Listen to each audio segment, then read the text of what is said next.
ఆయన first pilot చూద్దామని ముందు అదే బెస్ట్. వాడే సీనియర్ పైలట్ ఇవన్నీ ఇష్టం.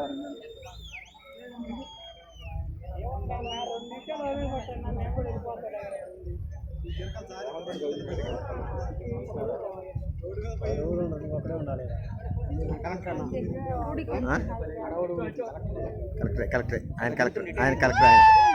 ఆయన కలెక్టర్ అటు దిగుతున్నారు, ఇటు కాదు అటే దిగుతున్నారు. ఇటు దిగేవాళ్ళు ఇటు దిగుతున్నారు కానీ అటే మెయిన్ ఆయన అటే దిగుతారు. రేవంత్ రెడ్డి గారు అది ఆపట్లేదా? కొంచెం హైట్ తక్కువ ఉన్నది కాబట్టి ఆపడ్డా. అన్న గేట్ ఉంది అన్న, అర్థం పంపిస్తాను గేట్ మీద. అదేలే ఆయన ఏం చేయాలి, అందరిని ఆడ నుంచి వాక్ చేసుకుని పోతే అందరూ కాపాడుతారు. అవునవును చెప్పాలి.